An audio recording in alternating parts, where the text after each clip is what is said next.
The National Science Foundation, supporting research and education across all fields of science and engineering. The National Science Foundation, where discoveries begin.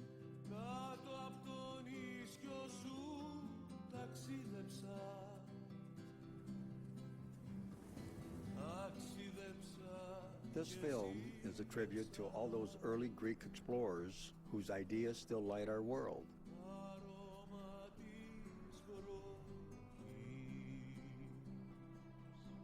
And as a Greek American, I am proud to celebrate their spirit and achievements. I hope you'll be amazed and inspired by their story and by all the wonders of ancient Greece.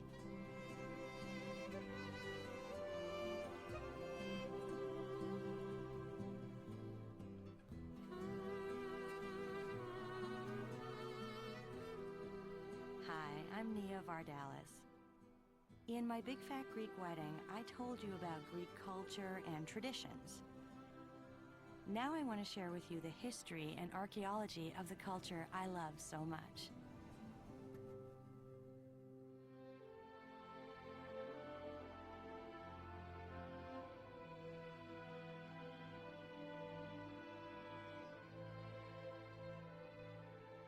"2,500 years ago, our ancestors initiated the most radically innovative period in all of human history. They redefined art, literature, medicine, and philosophy, and created a new kind of society based on equality, a democracy.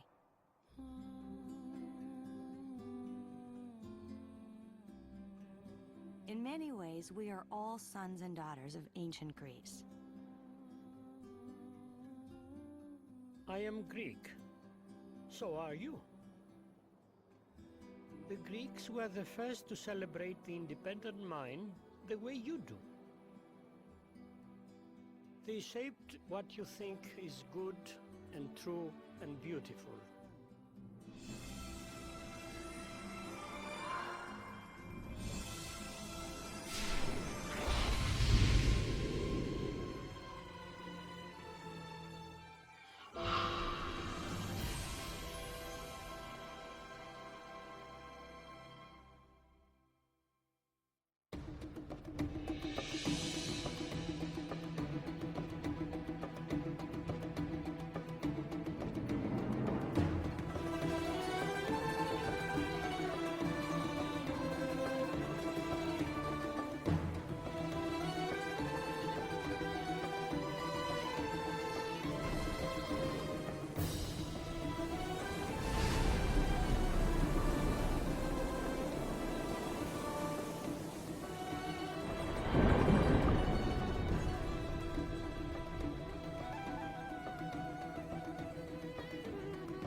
All through Greece, secrets of this glorious past lie buried, awaiting the light of day. This is the quest of the archaeologist.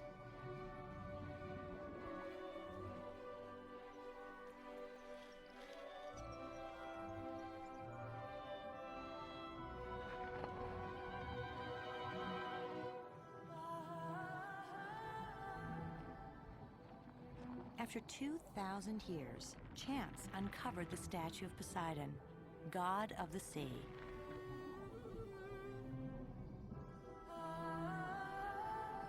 As sailors, many Greeks revered Poseidon above all other gods.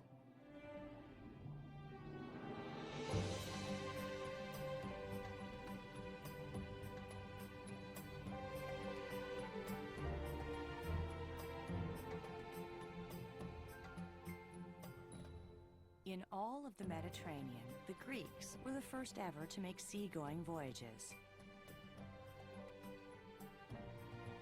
10,000 years ago, they brought stone tools from the islands to the Greek mainland.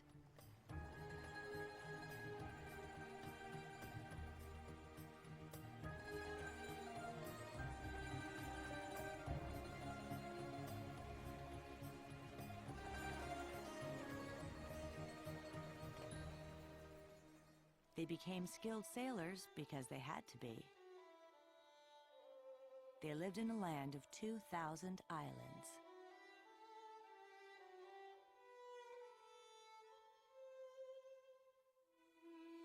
Strategically located between Europe, Asia, and Africa, Greece was destined for a pivotal role in the spread of ideas.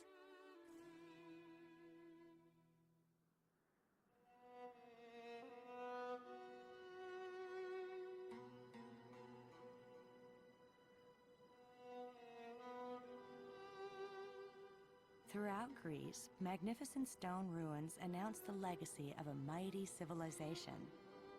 But beneath the ground, there are whispers of a secret world. As an archaeologist, Christos Dumas has spent a lifetime listening for these voices of the past.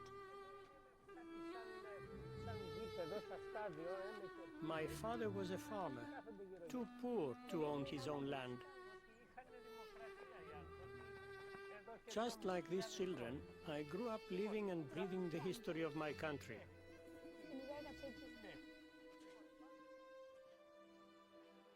My most thrilling moment was not my greatest find. I was only 22. I discovered a scrap of broken pottery that somebody had inscribed 2,500 years ago. I knew right then I had to devote my life to this kind of detective work.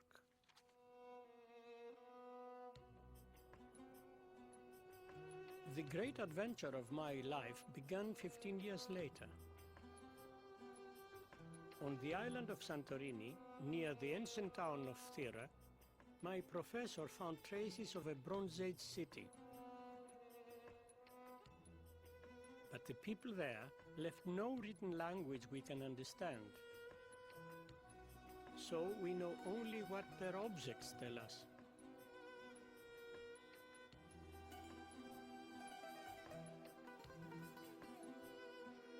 Dr. Spiridon Marinatos had found evidence that would open the door to a lost world. And he asked me to join him.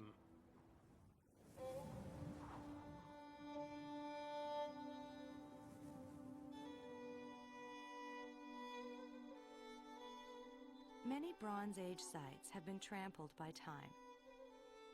But not here, where the gigantic volcanic eruption which destroyed the culture also preserved it.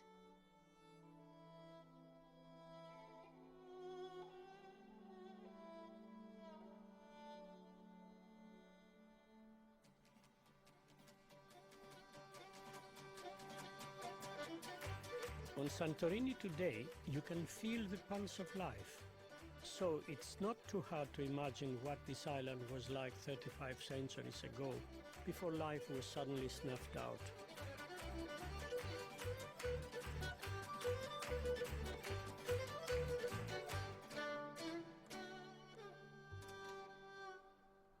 The shape of the island, surrounding a huge volcanic crater, has prompted some archaeologists to look here for the lost city of Atlantis, the fabled city Plato wrote about.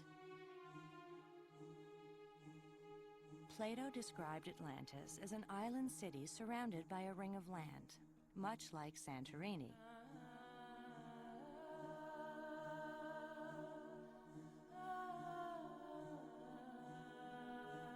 Could Santorini be Atlantis? To me, Atlantis is no more than a fascinating myth. But what we were about to find was even more intriguing.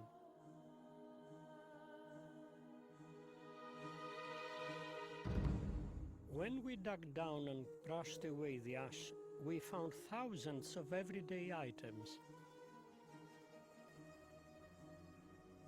Tools and clay pots containing remnants of barley, fish and snails.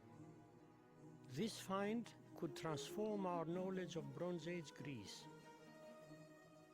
Now I knew why Professor Marinatos was so excited.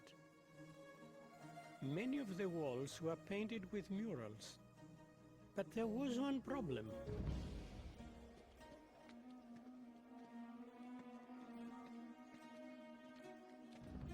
The wall paintings were smashed to pieces. They survived only because the site was covered in a shield of pumice, which is rather like popcorn.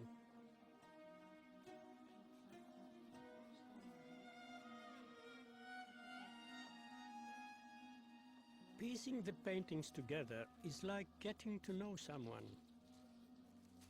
But one day you realize this is now somebody you wonder about and care about, a new friend.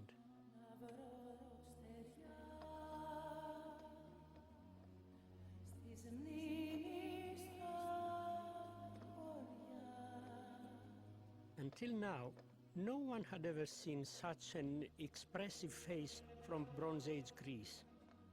People from the past speak to us, provided we are ready to listen.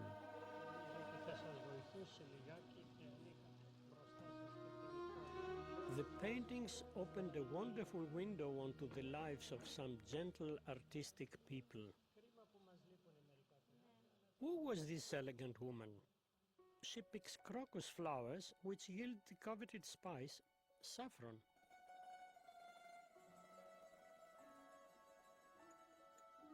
We carefully catalogue the seeds found here. Seeds which tell us what the ancient people ate and even how far they traveled to get it. Τώρα τα βράδια μου, βράδια βουνά, του ταξιδιού μαυρά πανιά, άδεια η καρδιά μου, γειτονιά, στου κόσμου αυτού την ερημιά. The sea was central to this island culture, yet their boats were a mystery. The only clues came from small ringed seals, which offered no details. In fact, we knew almost nothing about Bronze Age ships until the flotilla painting was assembled.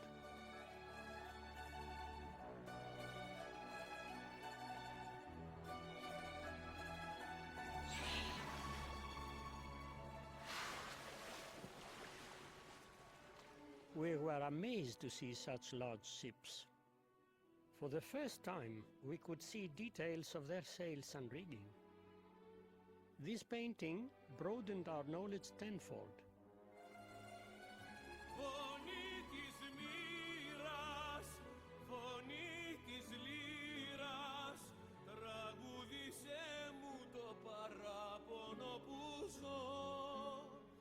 Τραγούδισέ μου, αλήθεια πες μου, πότε τα μάτια της θα δω. We found no palace on Santorini, only comfortable houses. The people had leisure time to pursue the arts and sports, like boxing. Now that we had come to know the people through the paintings, we were really curious. What was their fate when the volcano erupted? When we removed the volcanic material, we found nobody, no victims, and it is a surprise. What happened? Because nobody could have survived such a disaster. Poisonous gases accompanied the eruption, and people would have died instantly, just as they did at Pompeii.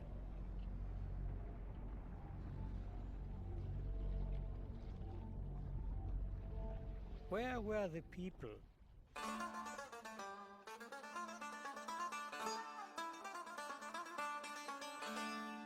To unravel this mystery, we had to understand the volcanic eruption that buried their homes.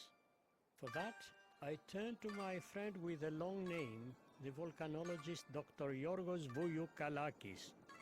I call him George. George to the rescue.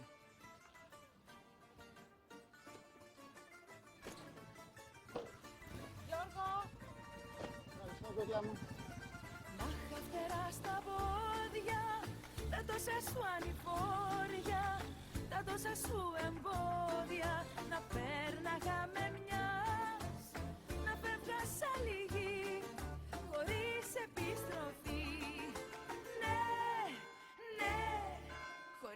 επιστροφή.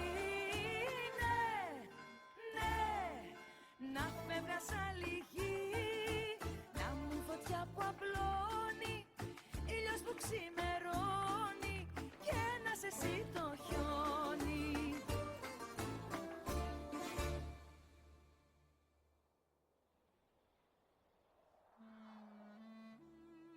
To find the people who may have been buried by the ancient volcano, George and my assistant, Irini, used ground-penetrating radar to peer down into the soil as far as 60 feet.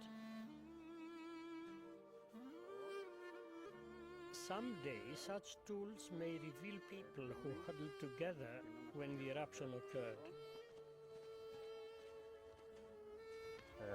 In our search, George and I used the Socratic method by asking questions of each other. Yes, but this is due to what? To the composition or to the machine or to the capacity of the machine or what? Okay, I think that it's because there is no settlement here. Was there enough time to escape the island in boats? George said that perhaps the timeline of the eruption could help us.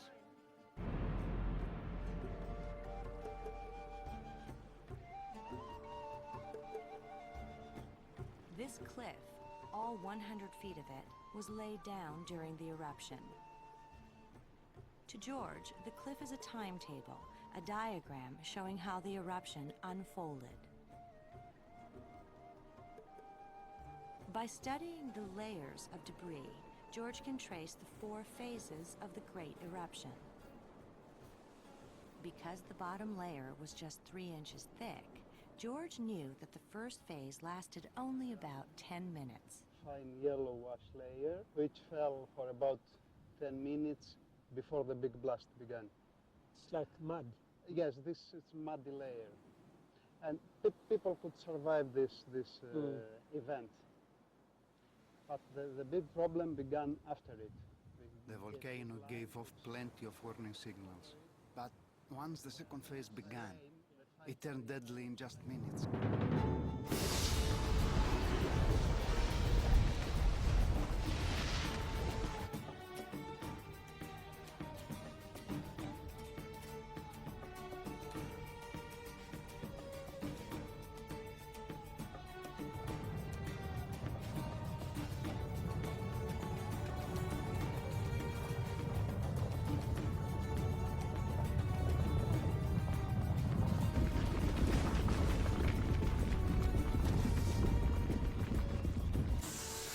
The third phase began when the volcano's cone caved in. Seawater rushed into this inferno, creating a pressure cooker of superheated steam, which set off a massive explosion with the force of 40 atomic bombs.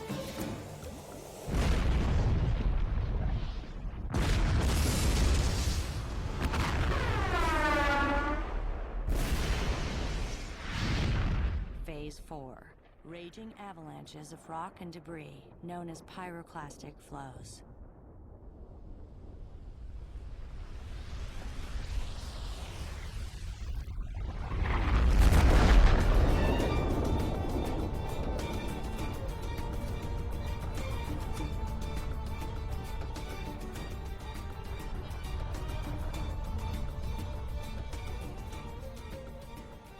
Evidence suggests that the volcano produced gigantic waves, 60 feet high.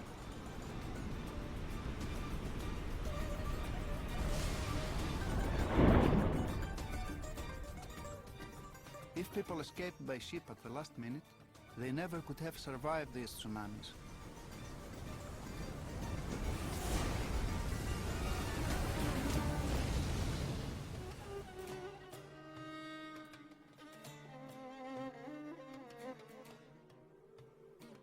The thickness of ash has proved that this was probably the largest volcanic explosion ever witnessed.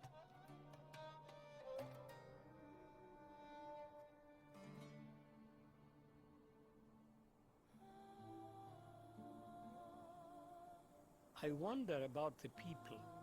What happened to the woman who was picking saffron? Dr. Dumas wondered exactly when they lived. George thought he could help.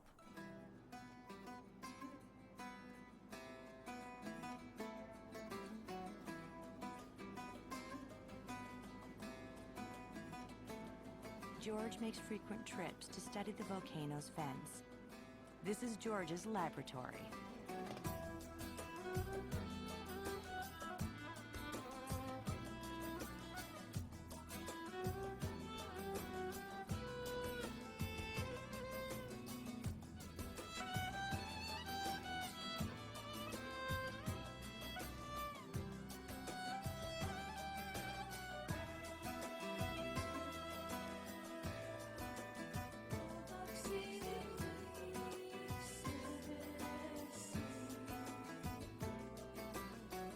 Ρίχνουν τα μάτια σου φωτιές στο χρόνο κι είναι τα χέρια σου μια φυλακή. Το ξέρω πάλι θα μ' αφήσεις μόνο κάποια Κυριακή. Every volcano emits a different blend of minerals.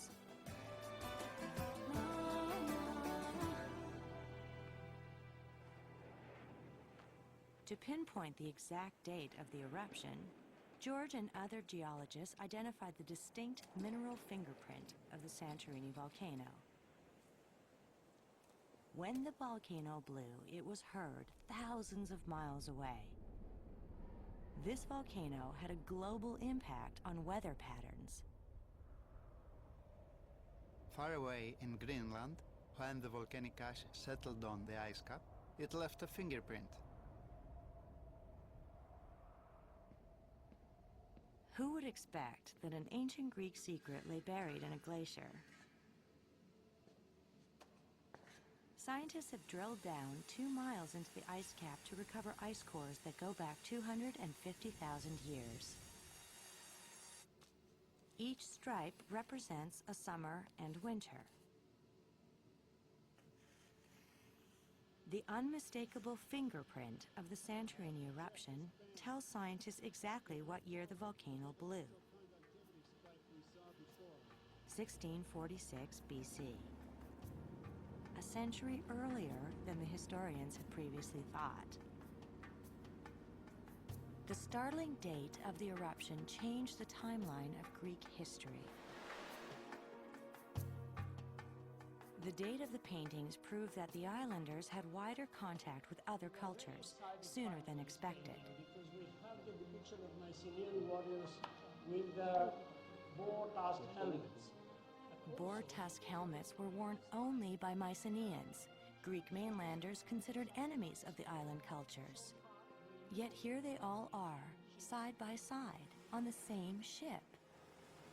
Something that archaeologists are still coming to grips with.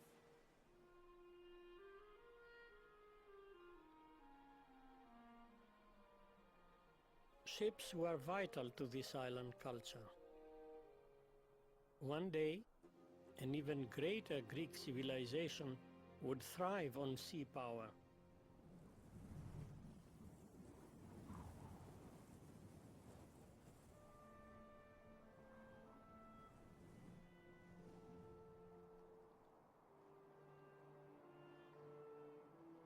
A 1,000 years after the volcano buried Santorini, the Greeks sailed well beyond the Aegean Sea, encountering exotic new ideas which inspired them to reshape their view of the world.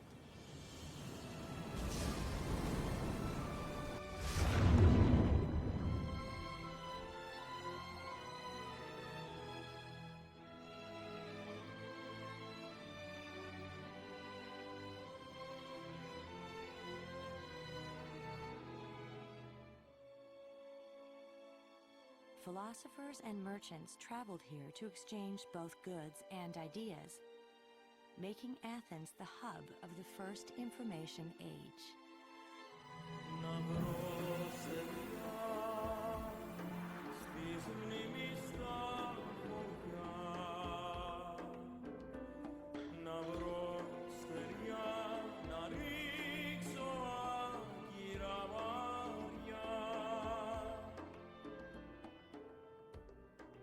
Here in Athens, unlike Santorini, historians and poets wrote down every detail of all the great events. Φωτιά που μοιάζει σε σένα. Instead of digging through dirt, scholars dig through written texts to find the secrets of the past. The earliest written languages were complicated. Only priests and scribes could master Egyptian with its 1,000 hieroglyphs. By radically simplifying the alphabet, the Greeks opened up written language to the ordinary citizen. What a powerful tool for the spread of democratic ideas.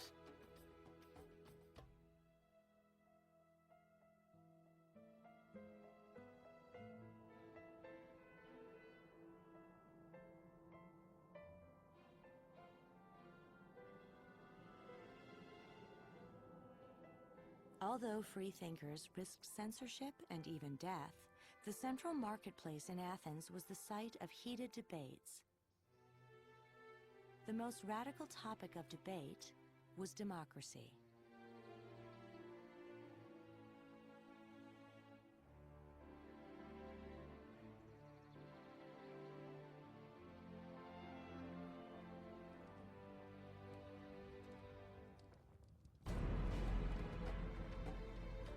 In 510 BC, the citizens of Athens voted for the first time, signaling their choice with white or black stones. But this experiment in democracy had limits. Voting was open only to citizens, male citizens. Women and slaves could not vote. For nearly a century, Greece blazed like the sun at the intellectual center of the ancient world, embracing foreign ideas and improving on them.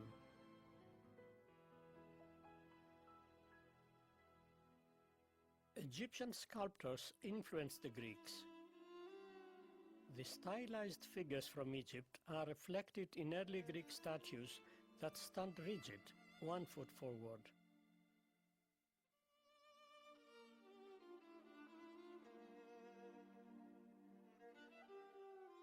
But once the Greeks mastered the skill, they took it to another level and made it their own. The sculptors could almost breathe life into marble and bronze to capture the truth about how we move.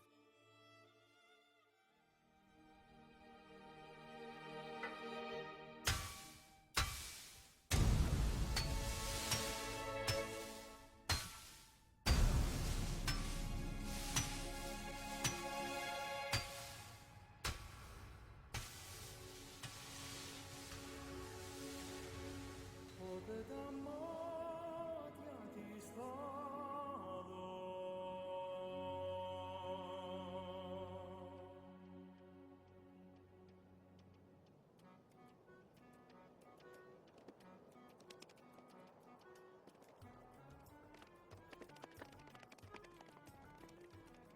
The stage play.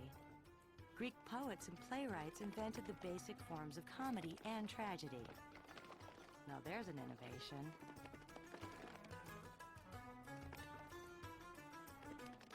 Hundreds of theaters were built all over the Greek world. The ancient Greeks grasped the true purpose of theater. It was not simply entertainment. Theater was a central forum for debating ideas. Ώστε εδώ είστε λοιπόν. Ελάτε να σας ανακοινώσω κάτι. Λοιπόν, τα αποφάσισα. Θα κάνουμε αποχή από το σεξ να σταματήσει ο πόλεμος. This is the great play Lysistrata, one of the first anti-war comedies. Ούτε κι εγώ και στο είναι σούνι ο πόλεμος. Hey, I think that's my cousin. Ούτε εσύ που μου έλεγες θα έχουμε στο κορμί σου τα δύο. Εσύ. Αποκλείεται. Ούτε εγώ. Όχι. Όχι. This culture celebrated both the poet and the warrior. The Greek navies relied on sleek ships called triremes. tiers of oars stuck in 3 lines, one on top of each other. The oarsmen had to function in perfect unison. In this way, they could reach a speed of 15 miles an hour. What's that? This is the ram.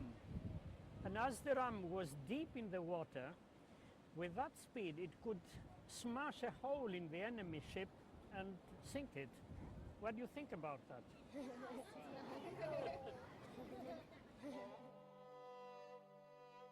To expand their empire, the Persians attacked Greece. The Athenian navy laid in wait at dawn at the Straits of Salamis. In this narrow passage, the faster Greek ships had an advantage.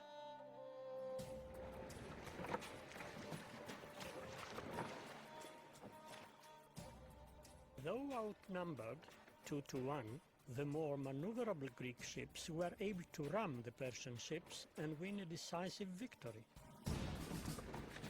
At Salamis, Greek seafaring skills preserved democracy.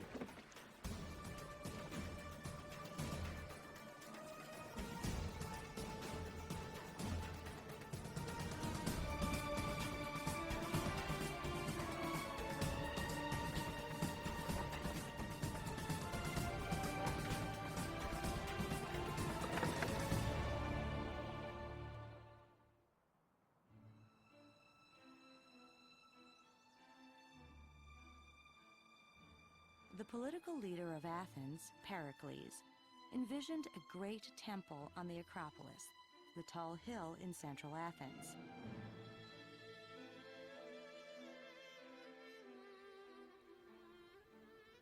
Hundreds of stonemasons labored for 15 years.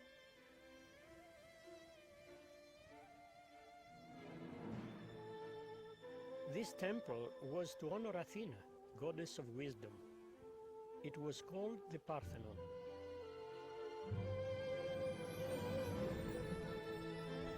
Of all the gods and goddesses, Athena was the most revered by the Athenians.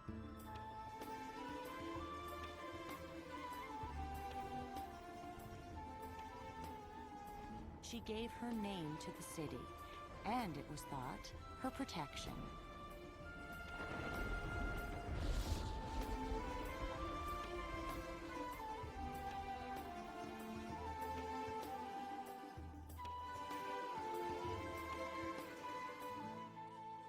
Today, the words of Pericles seem prophetic, but not in the way he intended. You should fix your eyes every day on the greatness of Athens, as she really is, and should fall in love with her. When you realize her greatness, then reflect that what made her great was men with a spirit of adventure, men who knew their duty, men who were ashamed to fall below a certain standard.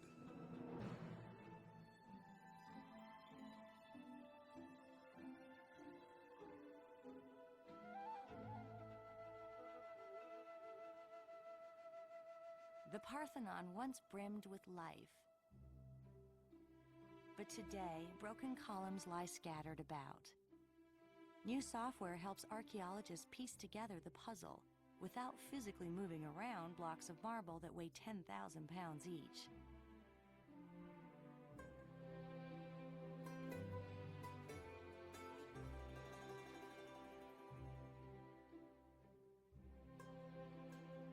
This building was a revolutionary design.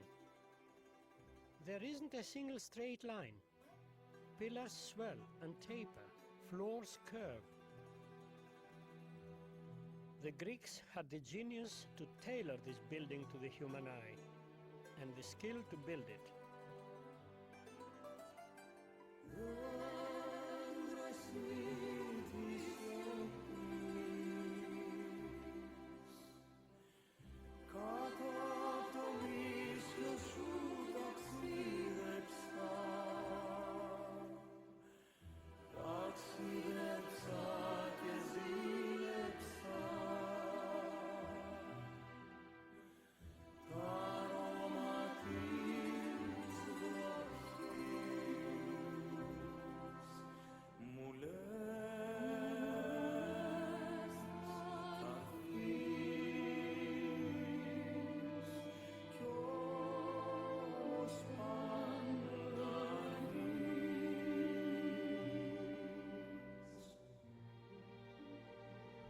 crown jewel of the Parthenon was once a huge statue of the goddess Athena, 40 feet tall. This tower of ivory and gold cost even more than the building which housed it.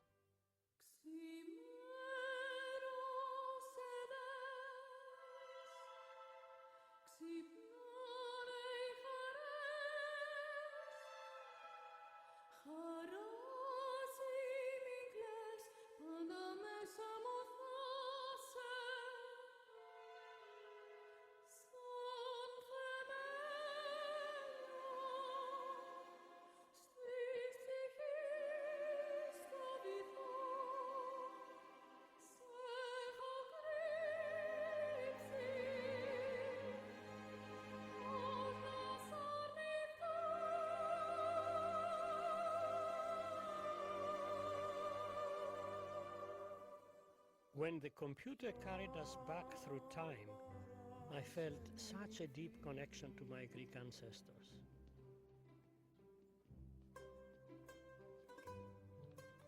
That wasn't my first leap back in time. That little piece of pottery I unearthed 50 years ago was a ballot used to vote against Pericles, the visionary builder of the Parthenon. I've never forgotten that moment.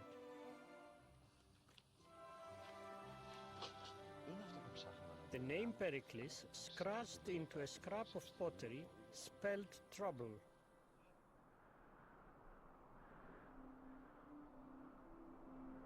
Athens had overspent her treasury. The Parthenon, once a symbol of glory, now stood for arrogance and extravagance. Athens overextended her armies in too many wars, too far afield. The long wars with Sparta left Athens too poor and too weak to keep her grasp on power.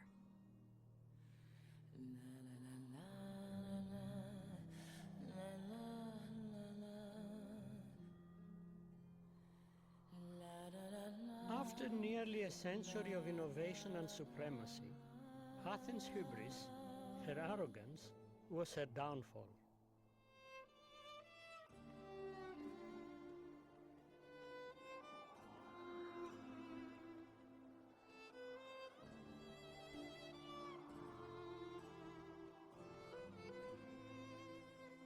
Here, on the abandoned island of Delos, you can almost hear the echoes of high-flying Athens crashing to earth.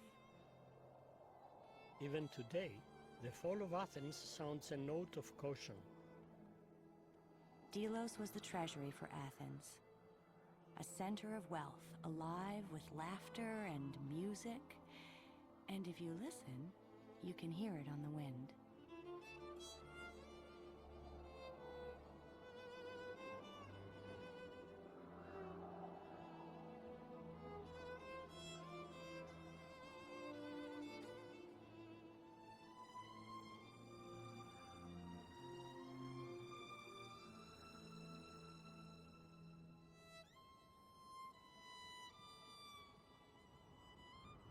Civilizations can simply crumble.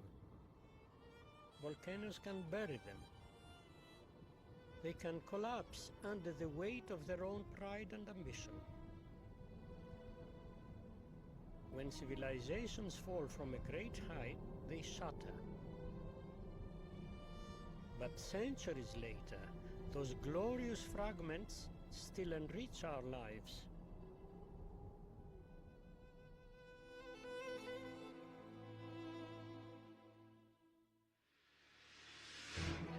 Over 3,000 years ago, Greeks took to the sea in ships, seeking wealth and power. But the most vital cargo they brought back was knowledge and new ideas.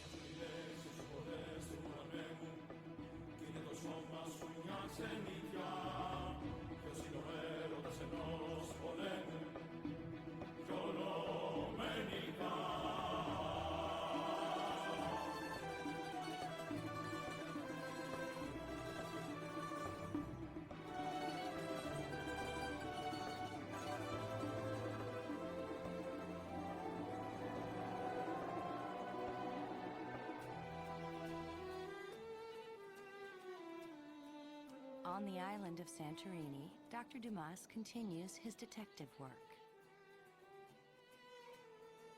The ancient Greeks were so very passionate in their quest for truth. And it is this passion that inspires me. It is because I am Greek. People from the past speak to us, provided that we are ready to listen. Εδώ θέλω να μου εξηγήσεις ακριβώς αυτό εδώ, που λέμε ήταν η πρώτη καλδέρα. Ναι. Dr. Dumas's team reassembles a lost world. The volcano that destroyed a Bronze Age culture also preserved its secrets.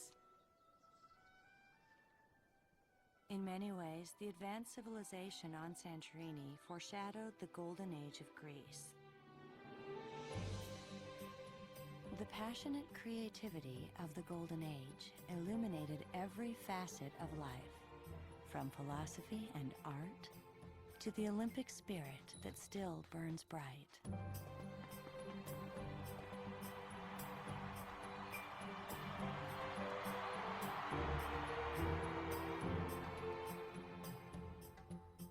No other civilization has so profoundly shaped who we are and how we live. My Greek ancestors taught us to govern ourselves with moderation, heal ourselves through the use of logic,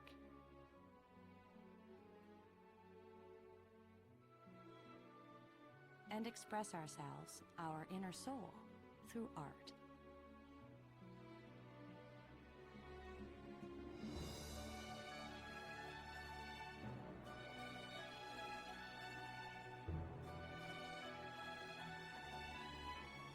The world has never seen anything quite like the transformation of ancient Greece, where an enlightened society based on equality redefined what it means to be human.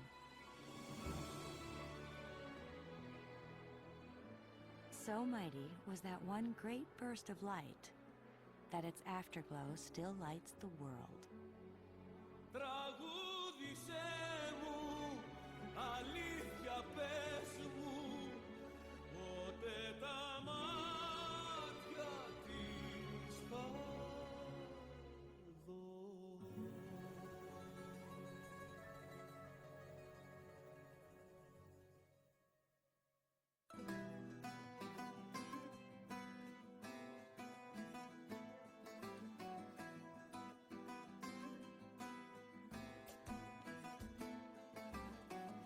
Μοιάζουν οι λέξεις σου χορδές